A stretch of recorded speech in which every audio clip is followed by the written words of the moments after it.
당선자 여러분께는 특별히 당부 말씀을 드리도록 하겠습니다. 당의 승리나 당선의 기쁨을 즐길 정도로 현재 상황이 녹록지가 않습니다. 그래서 저는 선거 결과에 대한 모든 책임을 지고 비상대책위원장직에서 물러납니다. 검찰은 즉각 윤석열 대통령 부인 김건희 여사를 즉각 소환해서 조사하십시오.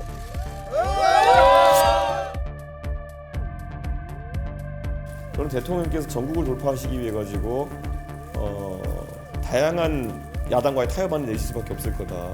근데 그중 하나가 권력의 어쨌든 분산을 위시한 그런 여러 개헌 과제라든지 이런 것을 내실 수도 있고, 그리고 그 개헌이나 이런 것들이 탄력 있게 추진되기 위해서는 25년간 숙명으로 여겨 진보 정치의 소임을 내려놓으려 합니다.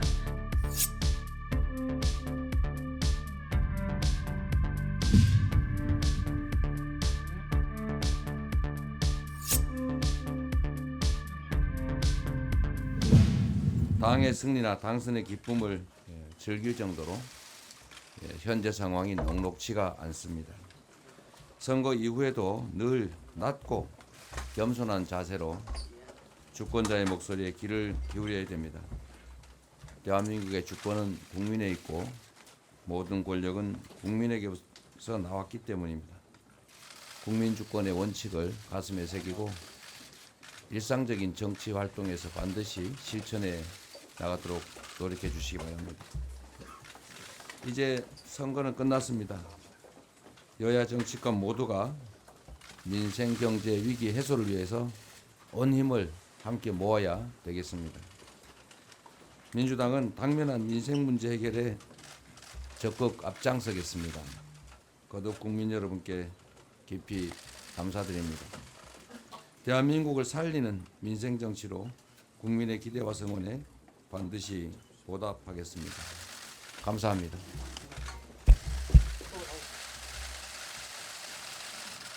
우리 당을 대표해서 국민들께 사과드립니다. 국민의 뜻을 준엄하게 받아들이고 저부터 깊이 반성합니다. 그래서 저는 선거 결과에 대한 모든 책임을 지고 비상대책위원장직에서 물러납니다. 야당을 포함하여 모든 당선자들에게 축하의 말씀을 드립니다. 국민의 뜻에 맞는 정치를 부탁드립니다. 함께 치열하게 싸워주시고 응원해 주신 동료 시민 여러분, 사랑하는 당원 동료들, 당선되지 못한 우리 후보들께 위로와 감사의 말씀을 드립니다. 우리가 국민들께 드린 정치개혁의 약속이 중단 없이 실천되기를 바랍니다.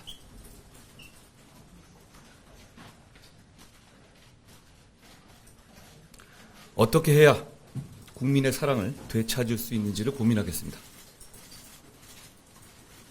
쉽지 않은 길이겠지만 국민만 바라보면 그 길이 보일 거라 생각합니다.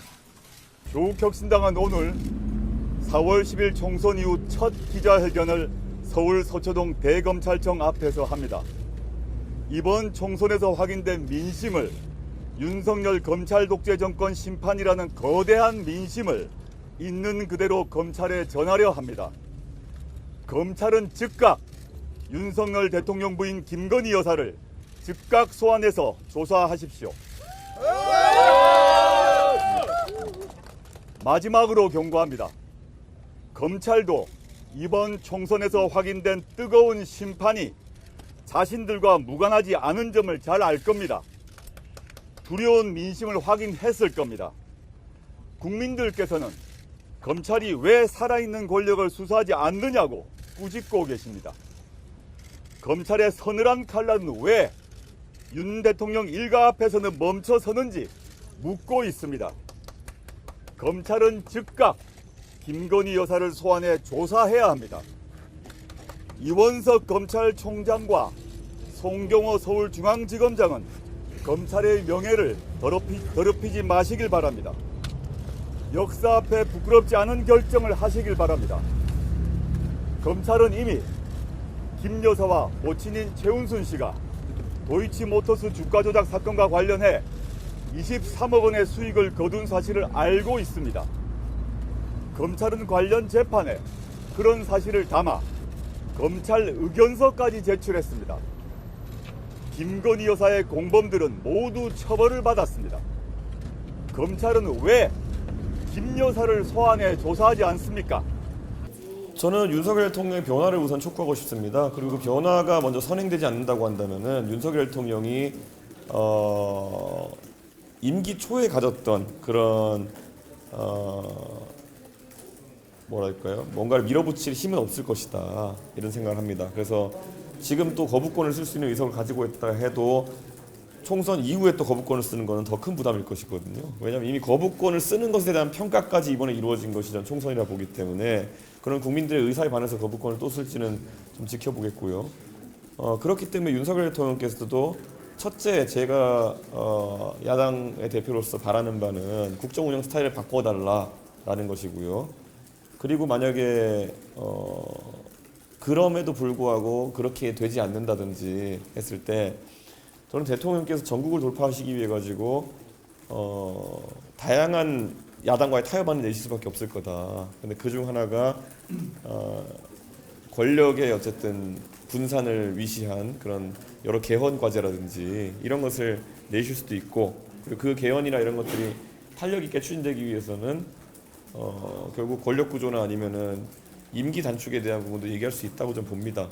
그렇기 때문에 저는 당연히 이런 것을 상정하는 게 아니라 당연히 대통령의 변화가 먼저 최우선 과제이고 그런 일이 발생하지 않으면은 굉장히 국정 운영에 어려움이 생길 것이기 때문에 저는 그런 가능성을 놓고 언급한 것이지 뭐 탄핵이라든지 뭐 이런 것들을 언급한 것은 아니다 이렇게 말씀드리겠습니다. 근데 잘 기억하시는 것처럼 2016년에 박근혜 정부가 어느 정도 지지율이나 이런 저하로 인해서 위기에 빠졌을 때 그때도 처음에 나왔던 얘기는 전혀 탄핵이라는 게 아니었습니다. 대통령께서 내각 총사퇴라든지 이런 걸 통해서 일신해달라는 요구가 처음이었고 그 다음에는 이제 국정조사나 특검을 하자는 여론이 그다음에 있었던 것이고 그 이후에 이제 사실 그게 국민들이 만족하지 못했기 때문에 더 고조된 것처럼 전 대통령께서도 지금 상황을 심각하게 받아들이셔야 된다.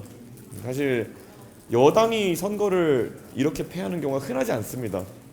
아마 제가 기억하기로는 2016년 총선 그 박근혜 대통령이 결국 조기에 물러날 수밖에 없었던 그 계기가 됐던 그 총선 그리고 이번 총선이 아마 여당이 선거를 110석 120석 하는 거의 유의한 선거일 겁니다. 그렇기 때문에 심각하게 받아들였으면 좋겠다 이런 생각입니다. 녹색정의당 심상정입니다. 존경하는 국민 여러분, 저는 21대 국회의원 남은 임기를 마지막으로 25년간 숙명으로 여기며 받들어온 진보정치의 소임을 내려놓으려 합니다. 이번 총선에서 저는 지역구 주민의 신임을 받지 못했습니다.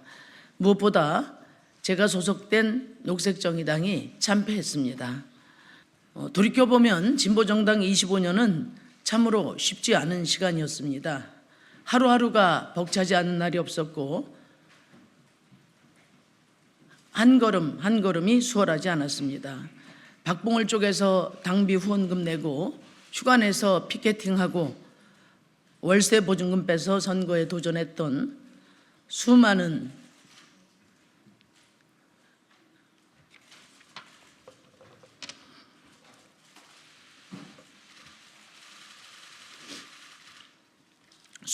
당원과 지지자들의 열정과 헌신으로 오늘까지 이어질 수 있었습니다.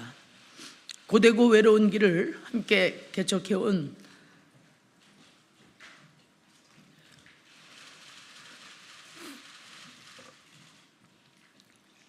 사랑하는 당원들과 지지자 여러분께 감사하고 또 미안할 따름입니다.